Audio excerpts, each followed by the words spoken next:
What's up, everyone, and welcome to Sunday with SWOLA85. Welcome. Also say hello to the dog. I realized that she hasn't been in a video for a long time, a while. And I also don't know what's up with my jib over there because it's not doing anything. What? Failed. Let's try it again then. There it goes. Hello, it's going. That intro song right there. You know, Sunday with SWOLA Riff Challenge. Have you heard about this? No? You can download the drums and you can be a part of the Sunday with SWOLA Riff Challenge. But what I really wanted to say is that I used my new impulse response I made this past Friday on this. It's called Chaos Circle, and you can have it as well from olenglishop.com. AudioWorks. It's based on the Meshuggah Chaosphere rig, and you can also check out that video over here. But let's just head on to the news, guys. How are you guys doing? It's Sunday. Hello, baby. You're so cute.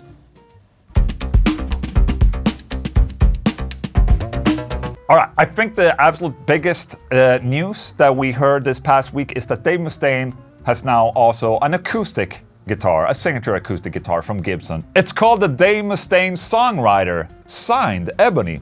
So includes a Soundhole label hand-signed by Dave Mustaine. They're making 100 of these, and it's gonna be signed by Dave in the Soundhole label. Soundhole. You know, that's such a good word, Soundhole. Have you ever thought about that? The Soundhole. Out of stock, $5,000. Okay, so I guess that all these stores out there have probably already, you know, accounted for all of these 100 guitars. So there you go. That's your chance. It's gone, basically. Okay, it's a 24 fret. Look at this, 24 fret. How are you supposed to reach that 24 fret? That's what I wonder. Why do you have 24 frets when you can't reach it with this cutaway right there? Okay, some skull inlays right there, or like, you know, on the pick guard. Megadeth, hello. Is this signed? I think it's signed. Look at that. There's a sign right there. That's cool. When will he play this? I don't know. All right, a woman gave birth at Metallica's show in Brazil. Now, Metallica is very well known for making, you know, baby-making music, but this is a little too literal, you know, if it happens during a show. Why also, I'm just asking this, why would someone that is, you know, so pregnant that they're close to labor would go to a Metallica show? She was 39 weeks pregnant, going to a show? In every show I go to, something has to happen, but this time I think I've outdone myself. Ha! Luan Figueroa came into the world at 11:15 p.m., shaking all metal structures. It was during the classic Enter Sandman. What? I think the first question is, why do you go to a show when you're 39 weeks pregnant? Just saying. But okay, good for you, man. And when we're speaking about Metallica, I have to talk a little bit about, you know, they've been doing a fair bit of shows in South America and Latin America recently. And after they've done the shows, they released music videos or like live videos from these places, like in Santiago in Chile and in this, like Buenos Aires, for instance. And these are really cool videos, man. They're like highly produced, nice camera angles, and very current. Basically, they were releasing videos from the live show from yesterday. You know, that's pretty cool. That's the way to do it nowadays, man. I thought it was really cool that they're doing this. I mean, it's taking it next level, man. I mean, you can say whatever you want about Metallica, you know, but they've always done a really great service towards their fans. What the f*** is up? Jib failed to move. Well, there he goes. Hello. So there you go. You can check out Metallica in South America. My part on seeing current Dream Theater lineup perform was not as awkward as I had anticipated or feared. Okay. Good piece of news. I'm just going to read the headline and then continue on. Avenged Sevenfold, M. Shadows explains how streaming actually saved the music industry. Okay, this might be interesting. They're still in 2020 talking about how music doesn't make any money. No one's buying our CDs, adds the singer. Maybe you're not relevant. Let's be relevant. Let's put our hat in the ring so when they're listening to Bieber or The Weeknd, they can jump over to Metallica and Avenged Sevenfold. We're playing in the same park here. Streaming kind of saved the industry. It saved the user. I call them Web 2.0 users. Oh shit. The fan gets to listen to you at any point, so how are you doing it to get their attention? How are you going to be the best thing that's going to be going through their ear holes that day? That's a weird sentence, by the way. That's what we should be striving for, and not having an argument if you should put it on CD or vinyl or streaming. I'm not entirely sure what he's talking about here, because aren't bands already putting everything on CDs, vinyls and streaming and just, you know, doing it for everyone? I don't understand. Are they moving completely just to streaming and no physical CDs? Okay, so I think he's saying that he feels that a lot of bands are aping off each other and it becomes regurgitated. I don't know. I feel like this this interview right here, it's just, and you know, this, what he's saying right here, it's a little bit of like, you know, yelling at clouds a little bit. Sure, metal likes to cling on to the old stuff. What's wrong with that? It's still, you know, the music is still on the streaming platforms. Who gives a shit? Just have the music as available as you can on physical, on digital, whatever, and people get to choose. Even if they, you know, people look backwards and be like, okay, I'm just gonna get the vinyl or cassette or whatever. Okay, give them the option to do that. And that, isn't that just fine enough right there? Just saying. Barking at clouds, why not? Polyphia has released a new single where they're playing acoustic Ibanez guitars, I think. And actually, now to think of it, Polyphia is a pretty good example. They found their own sound that was incredible, and there's a lot of people aping this off right now on Instagram and whatnot. You know, which is fine, but sometimes some things get beaten to death. You know, it's like beating a dead horse already. Polyphia are amazing, by the way. They really forged their own sound, and I think it's pretty amazing that a band that's this technical and instrumental can ramp up almost 400,000 views in one day. That says something. And then I gotta end with a sad piece of news, and that is that the guitar player Richard Benson has passed away. Now, if you haven't heard about Richard Benson, it's quite a sad story actually. He's an Italian guitar player, famous guy that initially was a very, very good guitar player, and he eventually got the title of being the absolute worst guitar player for a lot of years. Somewhere along the line he got a condition, I think it was something with his fingers. These are probably not his fingers, but he was suffering from this condition, so his guitar playing just, you know, it just killed his guitar playing basically. It's a really sad story, and after that he was still, you know, he was still pushing himself as being a guitar player. Eventually it turned out as this figure that a lot of people heckled because they, you know, they thought he looked funny, and he was shitty on guitar, even to the point where people threw eggs and shit at him, like at the stage. He went to play shows, you know, to continue with his livelihood, and people would just throw shit at him. Basically, it's fucking terrible. The story is absolutely horrible. All right, rather than just talk about it, there's a really good YouTube video. I'll link it here in the description. It's called "The Story of Richard Benson, Worst Guitarist Ever." Do yourself a favor. It's just a really good angle on Richard Benson as a guitar player. And yeah, rest in peace. That was the news, everyone. All right, so I don't have any album tips for today, but I do have a burp in the pipe. I burped so hard the camera died. No, but 2 cameras? Maybe I should charge my batteries a little more often. Just saying. No, but I do want to give a shout out to a YouTube channel called ARF Amazing Rare Footage by Richard Daudé. And I've seen a couple of his videos here and there, and I didn't really pay that much attention to it. But he's an incredible guitar player that does a lot of different like artist mashups. So check this out. For instance, he did this one where B.B. King's playing Mustaine. This is a classic. I've seen this one before. So basically what he's doing, he's taking videos and he's playing basically what they're playing in the video, but he's, you know, mashing it up and doing something else. So in this case, he's combining Englund Mustaine with B.B. King. Al Di Meola plays Super Mario theme. Amazing rare footage. So obviously he replaces the sound and audio, but makes it seem like Al Di Meola is playing the Super Mario theme right here. And for that, it takes an incredible talent, man. This guy is an amazing guitar player. He's really good at arranging you know, all of this music right there. Also this one, Fredrik Torndahl from Meshuggah plays Disney's Aladdin. You know, I filmed this particular video. I filmed Fredrik doing this. This is for, you know, it was a Pegtronics demo. Who knew Fredrik Torndahl had this in him? You know, making covers of Disney music. No, but it's a really great mashup. And, you know, I recommend you checking out this channel. It's amazing. I'll link it up here, okay? Go subscribe.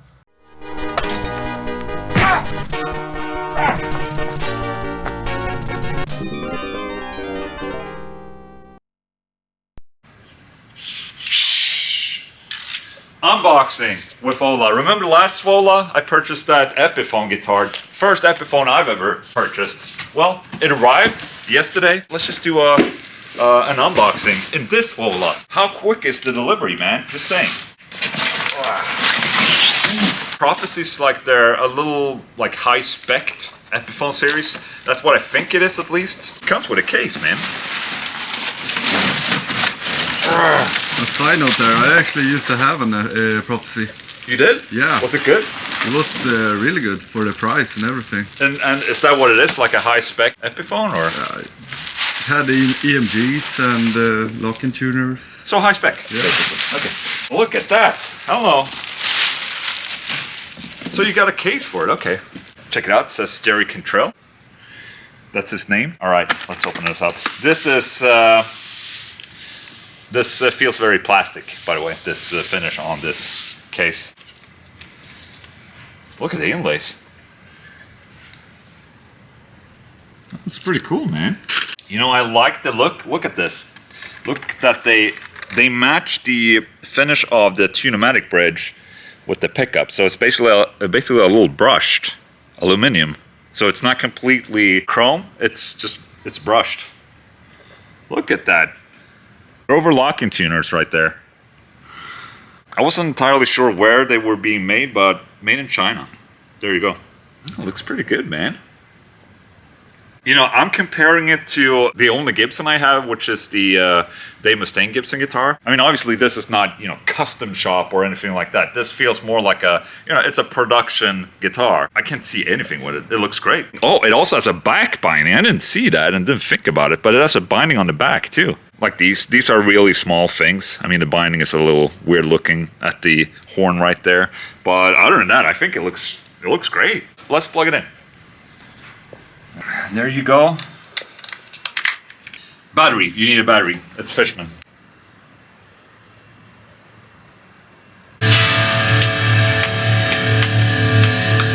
Oh, all of them, all the knobs are push-pull. Look.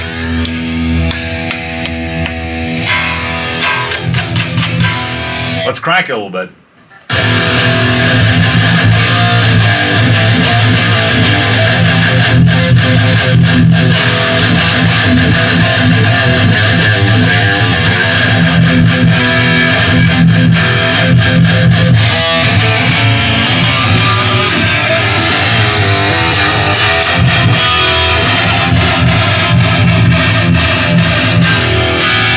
The neck is a little chunky, but I mean, that's a Les Paul right there. I'm also using my new impulse response that I released this past Friday, the Chaos Circle impulse response that you can get from AudioWorks on the oldenglandshop.com website.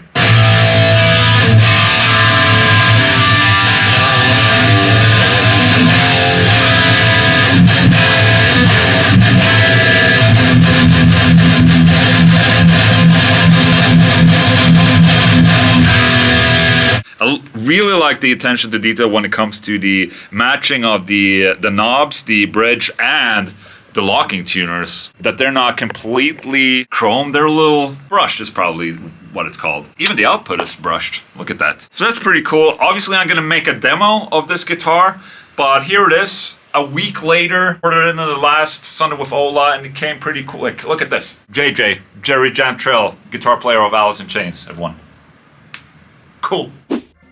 Question of the day, let's go from Jesse Huxtable. Fuck, are you playing the opening riffs live or are they pre-recorded and you are only miming along with the track? I hear a lot of YouTubers fake it, but maybe I have a hard time telling the difference. I play all my guitar covers live in one long take and leave in small mistakes. Great question, actually. I think I might have answered this before in an FAQ.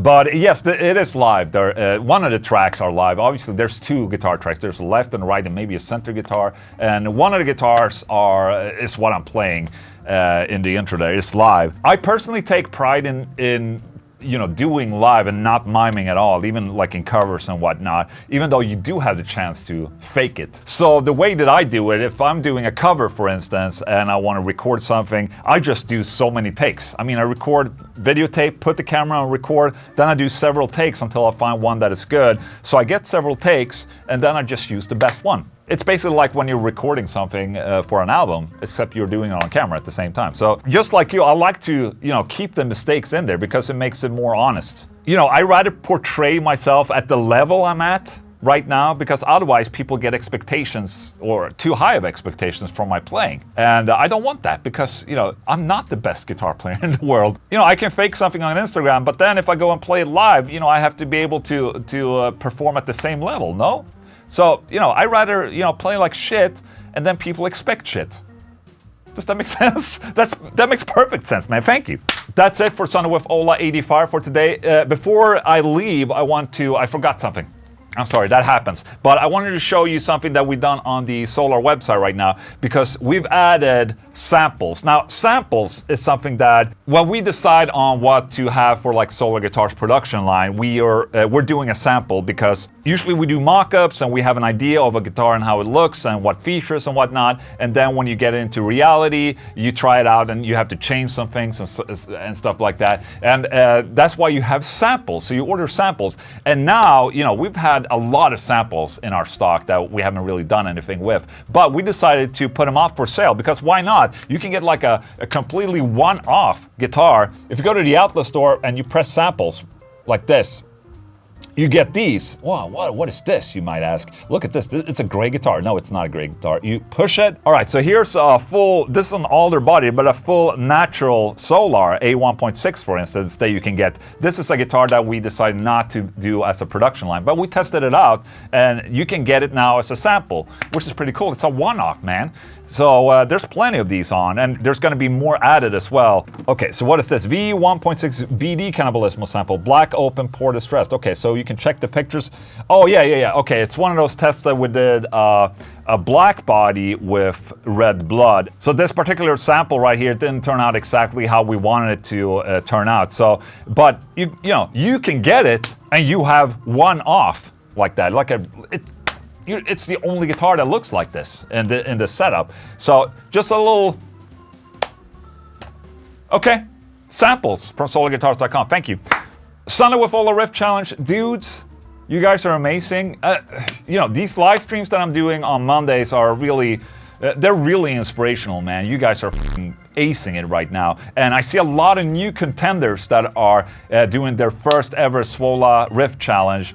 That makes me insanely happy, okay? Hope you keep that going, man. And if you're interested in being a part of the Sunday with Ola Riff Challenge, you download the drums from the intro of this video, you make your own riffs, and I'll see you on the live stream on my second channel on Monday. Thank you so much, everyone, for the support. You guys are amazing. OlaEnglundShop.com, AudioWorks for that new Meshuggah impulse response. Thank you so much for tuning in. Have a great Sunday. Goodbye.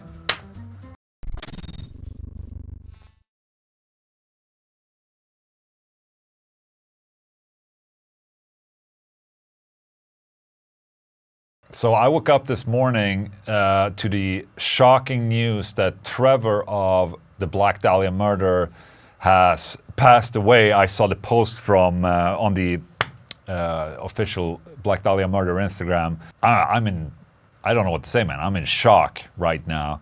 I think the absolute worst part about it is that in the post they had the number for a suicidal prevention center. You know, assuming that it was suicide, which is fucking terrible. I did not expect that a guy like Trevor would ever come to this point. He was just such a positive person, and, you know, all the times I met him, he's always been so happy and, you know, loving, and to be honest, a great inspiration for me in regards of songwriting and just the lyrics, man. He was a genius. You know, I just can't fathom it, because it's, you know, how, man? You know, my thoughts go out to the other band members of Black Dahlia Murder, and obviously Trevor's family and the closest one to him. And please, guys, suicide is never the answer. This one hit really fucking hard, you know?